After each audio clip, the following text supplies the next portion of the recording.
Okay, welcome back to One Piece Anime Re-Review Part 34B. Yep, reviewing the most recent released dubbed episodes. Episodes number 588 to 580. Well, basically I'm reviewing 600, though 590 wasn't dubbed due to it's a crossover with Toriko. Let's discuss that first before I discuss the actual Punk Hazard episodes. This one is simply that, it basically also crosses with episode. It starts with episode 99 of Toriko and continues in episode 590 of One Piece. Basically, the cast of all three series invite to participate in a tournament for gets in this big meet, and it's quite obvious that the cast of mostly of One Piece and Toriko are basically in the lead, with not far behind of Goku, which this is also Luffy's first time he's met Goku. Of course, in the case of Toriko, hey, it's been a while. Of course it has, because last time they met was in the previous season, during the Fisherman Island arc. And they run, and they go on top. And of course, you have Luffy, Toriko, and Goku hump him out, and everyone else basically does their whole thing. You see Brook and Master Roshi try to hit on Nami and 18, which doesn't really go too well. Actually, it's not 18. It's Nami and Ren. And of course, we have Miss. And now this is also a slight change for the sub. Now, they refer to... I don't like the way that they sub this. They changed the name of Straw Hats in this particular subtitle. They refer to it as a mod horror. I'm like, really? No, they're the Straw Hat Pirates, not the mod horror. Whatever they call it. That I call bullcrap on. Everything else is fine. I don't mind the other name they give the Heavenly Kings. That's fine. No problem at all. Eventually, of course, it's obvious that Goku, Luffy, and Toriko get a chance to have their big brawl in the because they all touch the flag, and then Mason's like, automatic basically match between the three of these guys. Also, the announcer from DBZ is here because of course it is, and everybody else basically just does their own thing. They have a great battle between the three of them, and of course Mr. Singh accidentally falls in. Because for some reason, when they designed this place, they apparently put his chair too far close, so he gets accidentally knocked in the ring. And then the three of them basically have their epic brawl against each other. You have Goku and Super Saiyan. You have Toriko basically going his own version of Super Saiyan, not like what he did in the filler at the end of the series. Mostly it's just him basically souped up, and Luffy goes to Gear 2. And they have a big humongous brawl, and that ends up destroying the arena. Well, destroys the ring. And all of them are left out. They're like, who's going to be tired? Nope, Mr. Satan wins. Even though he was not competitive in the tournament. I was like, really? They also damaged the building as well, but Mason doesn't freaking care. He also thinks he's beautiful. I'm like, no, he never. Last time I checked, both in the sub and the dub for the series, when people say his name, the thing is, he thinks they're saying he's handsome, not beautiful. I have no idea why in the world the subtitlers decided to do this, but they did. And then we have everybody all sitting around the table. We have Luffy, Toriko. We have basically you have Goku, Luffy, and Toriko. And basically you have all their cast members. To Toriko, it's Ren and his cast. In the case of Luffy, his crew are basically like you have Brook sitting near Bulma and Goten and Trunks. I love that Kamatsu got a chance to cook, but surprisingly also they have the National Treasure. First time she's appeared in any of these crossovers, and it's like, okay, take on this one creature. The only way to beat it when they're racing, it's like, give him some food. And Sanji and Kamatsu's like, yeah, good idea. It's like, okay. They cook him up, and they eat it like, okay, let's go away and not bother this creature. Okay. Yep. And then, of course, Mace reveals the reason why they're... Of course, he's confronted by Robin, Piccolo, and Coke, I think his name is. He's the poison man from Toriko. And the reason why they're here, because he wanted to get his hands on, he wanted to basically bring out hiding this particular creature called this Abyss Wolverine is what they describe it. It's this gigantic, well, they show it later, and then This creature comes out of the sea, it's basically his form of a fish, and then it attacks Komatsu and Usopp. First two people they take out, and then we have people breaking the various groups. We have Sunny team up with Sanji and Piccolo. Yes, Piccolo teams up with a pervert and a guy who thinks he's beautiful. And they get taken out. Then we have Goten. You have Goten and Trunks working with Brook and Frankie. Okay. Let's see what else. Of course, you have Luffy, Toriko, and Goku working together, obviously. Oh, yeah, what's Vegeta? And here's the thing. We also have a thing where Vegeta, Zoro, and Zebra from Toriko, well, they end up basically fighting each other, and just by sheer coincidence, to these guys are voiced by Christopher Sabat. And Zoro is the only one of the four Heavenly Kings that does not have an English dub actor, believe it or not. Nope, he never got one, because by the time they finally introduced him in the anime, the dub stopped. Yep, the dub stopped. Online, there was no official reason why the dub stopped for Toriko. Then I actually asked one of the actors from the show of why the dub stopped, and this was Todd Heppercord. He was the best person to act, because even though he wasn't the voice of the main character, he was voice of one of the characters.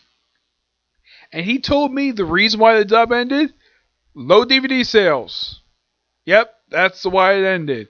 That's why the dub was never completed for the series. Unlike Case Closed, people kept asking about it. This one, I've never heard anybody ask about the dub for this one. The dub was actually pretty good for Toriko. Despite the fact that Ian St. Clair voicing Toriko, which I thought that was kind of weird. Because Ian St. Clair, I never actually pictured him voicing Toriko. I was expecting Patrick Stoltz or maybe Sabat voice him, but Ian St. Clair, the way his voice is, I didn't think it would fit Toriko, but I got used to it after a while when I originally watched it.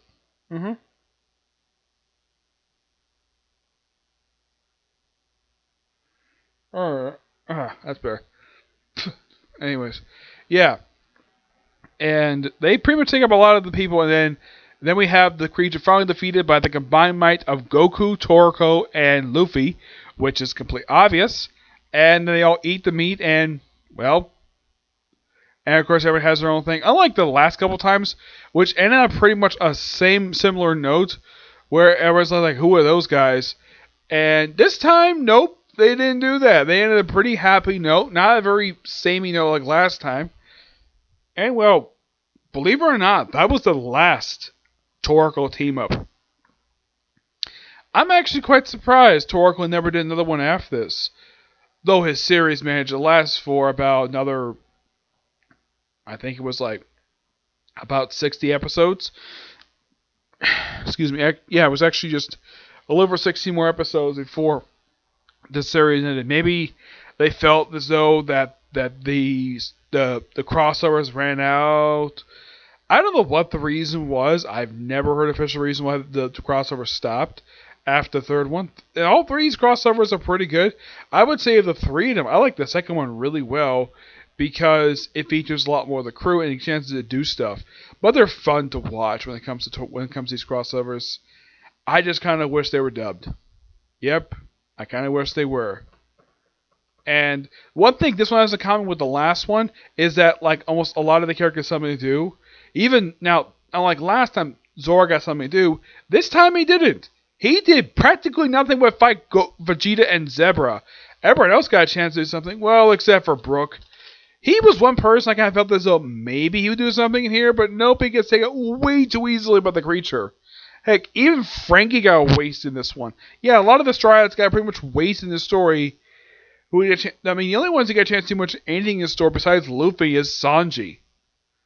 And no one else. Nami did piss me off because she's not much of a fighter anyways, but I would thought maybe some of the Straw Hats maybe got a chance to get some moves in, but the only person who got a chance to do much of anything in this whole story of the One Piece characters besides Luffy is Sanji. For DBZ besides Goku, I would say it was probably Piccolo and Gotenks got a chance to do something, but in the case of Toriko, almost all of them got a chance to do something in the story before the taking. They weren't wasted like it was with the Straw Hats. Yeah. Maybe that's the reason why. Maybe because people didn't like the fact that a lot of the favorite characters, fan favorites, are basically wasted in the story, or taken out way too easily by this creature, which they later eat anyways. But now moving on to the new episodes. Now we have in these episodes, we have first off we have Luffy and Law seeing each other first time in 2 years. It says, "Hi, Tuffy." Yes, that's what Luffy calls him, Tuffy, because he can't remember his full name. And he's not exactly, well, he's okay with seeing him. It's like, meet me over there. I'll talk to you soon. And then, of course, he proceeds to do his little body swap thing he did last time where he switched out with Nami, Sanji, Frankie, and Chopper by putting Frankie in Chopper's body, Nami in Frankie's body, Sanji and Nami, and Chopper in Sanji. This time he did it with Smoker and Tashigi, where Tashigi is now in Smoker's body with the coat zipped up, and Smoker's in Tashigi, which apparently he has taken the time to open her shirt and, from what I've heard, also remove her bra. Yes, that's not a joke. He seriously did that to his own subordinate.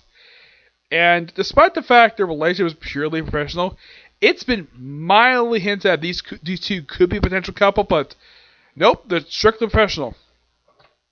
Despite the fact that a lot of the time I think that, well, the way that the way that Oda tends to write some of the characters, almost implied that Tashigi might, they tend to write these two as like an old married couple. That's what they tend to write them as, but yeah, of course, Smoker is the vice admiral and Tashigi is a captain now. So they kind of reveal. Now they also hint at basically about Cho disappearing, which that happened. That's where the Cho comes in, and somebody at G5 is covering up, and the person who's actually in charge of the CC is Caesar Clown, and we finally see him in his full glory, and he's got blue hair, chalk white skin, wears a gas robe, and a yellow plaid jumpsuit. That's his attire. Also, he wears gloves with CC on them. Blue gloves, mind you. Yeah, first he's in gassy form, then he transforms his normal form, which I thought that was kind of weird. I mean, what was the point of showing him in the gassy form and then showing him his normal form? This makes no freaking sense. And for the first half of these episodes, doesn't do a lot of anything.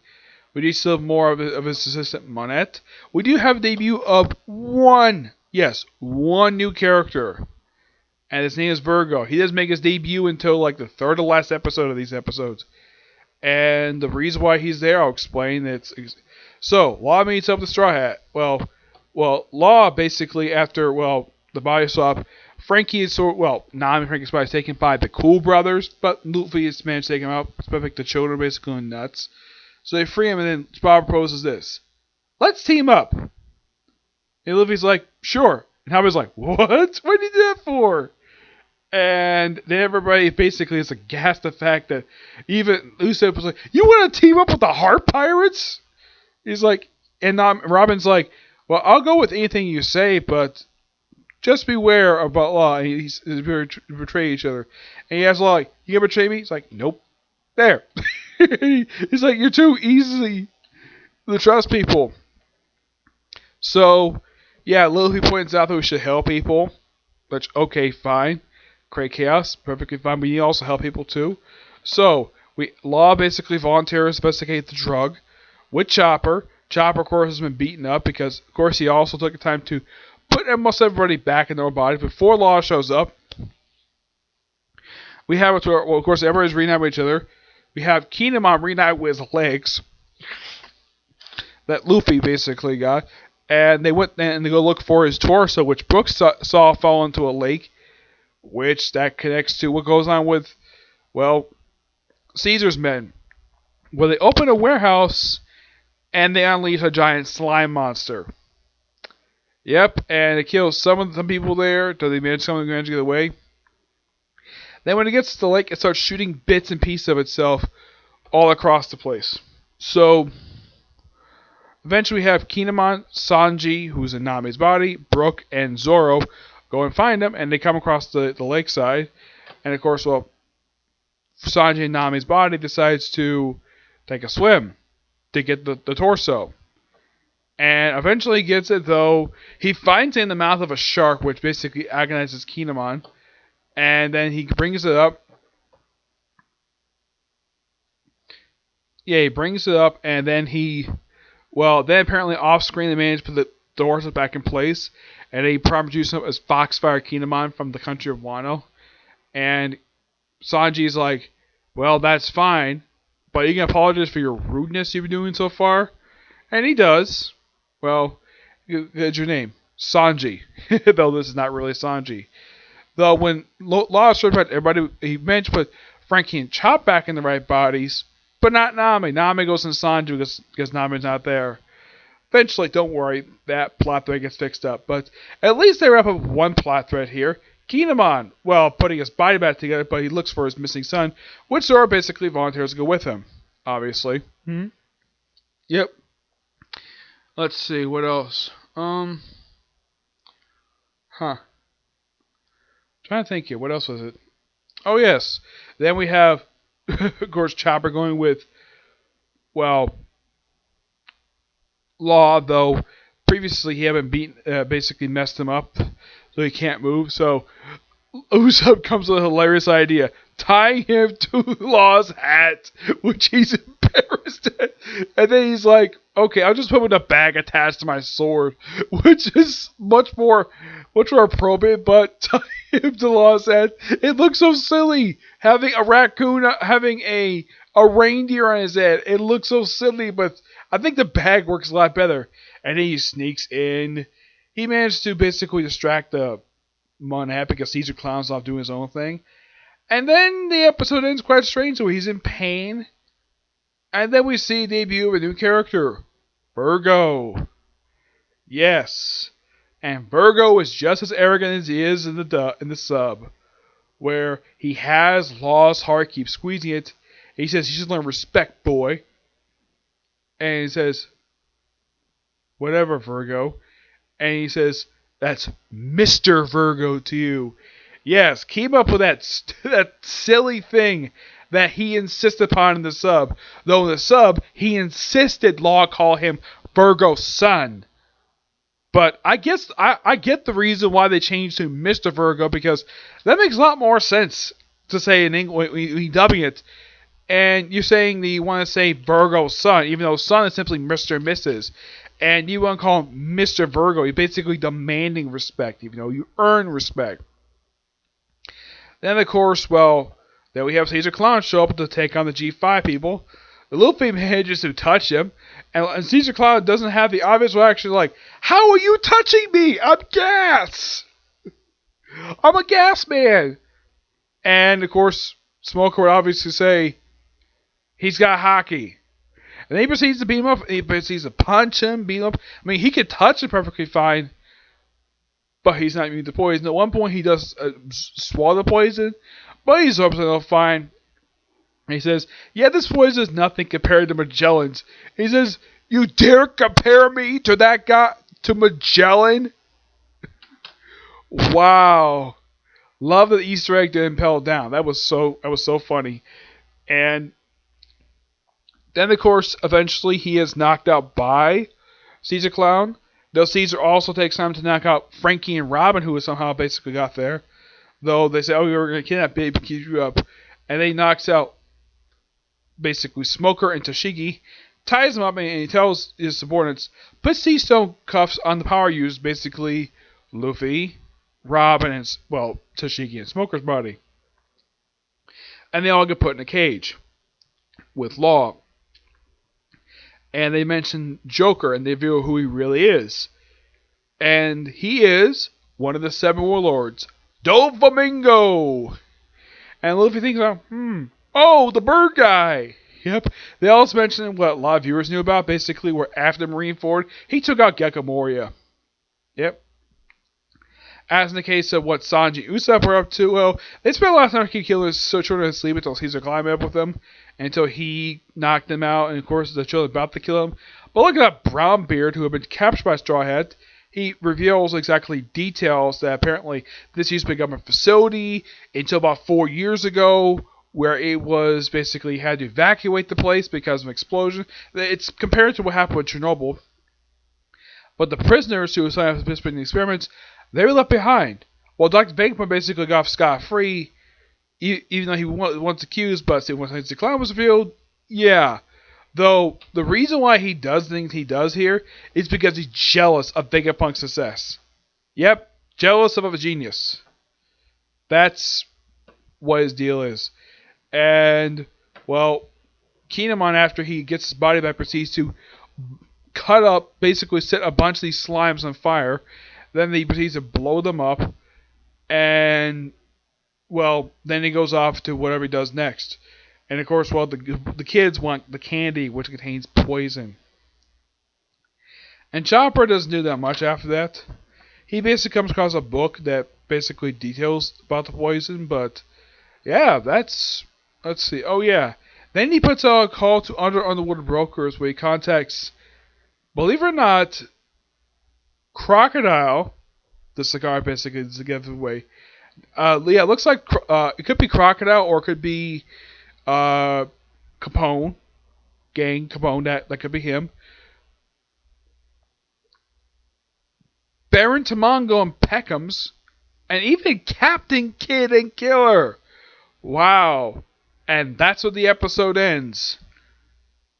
Wow. This is actually a really good set of episodes. Definitely looking forward to the next set in 2 months. Yep, that's when the next set comes out, in 2 months. That's how long we have to wait. So, yeah, I'm glad the fact that the series got to 600, which means I'm finally out of the 500 for the dub. It took me 3 years to get past this era. You see, when I left out with the dub 3 years ago, it was only up to 539. That's as far as they got with it. And they've since dubbed, well, they skipped over 2, mostly put 61 episodes, but you can kind of say it's actually 59 they dubbed in just 3 years. But look, we got more on the way. Excuse me, though. The thing is, how many are they going to cover this time? I don't know. And here's the thing. Despite the fact I'm covering this this review, episodes 588 to 600, 590 was skipped. Yep, it was skipped because of the Toriko team up. But it seems interesting, though. 12 out of 13 episodes. But don't worry, they won't do this again as far as I can tell. Nope. But if you want to know what's happened next, either watch the sub or wait for the next dub episodes for the release. I'm not going to go straight to the sub, despite the fact I've already watched the sub. I'm waiting for the dub episodes to come out. Now, in the case of episodes 540 to basically 600, with the exception of the 2 episodes of Toriko ones, I had only watched these episodes subbed. I had never watched them dubbed before until recently. Yeah.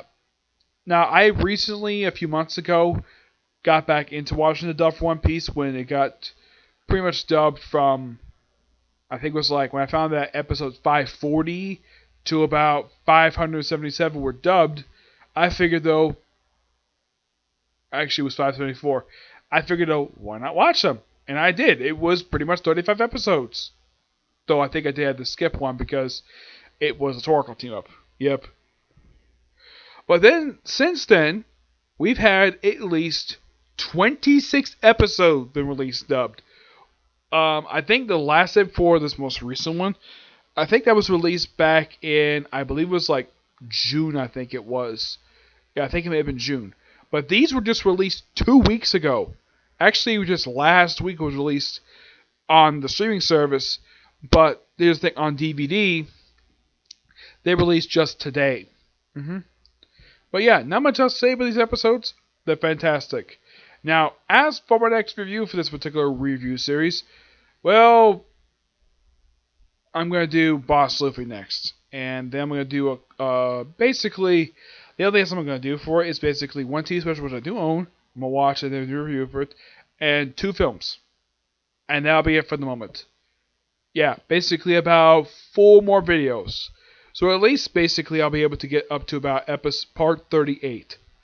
For now, until whenever the next set of dev episodes come in. Hopefully it's more than 13 episodes, because the thing is, Since we're up to episode 600, there's 25 episodes left to go for this arc. I could continue if I wanted to, but the rest of it's subbed, and I'm waiting for the dub. Okay? So, that's it for this particular video. My next video is going to be a Comic Corner. And I'm also going to do Black Clover today. Yeah, because I got a new Black Clover episode today. So, until you see you in the next video, bye.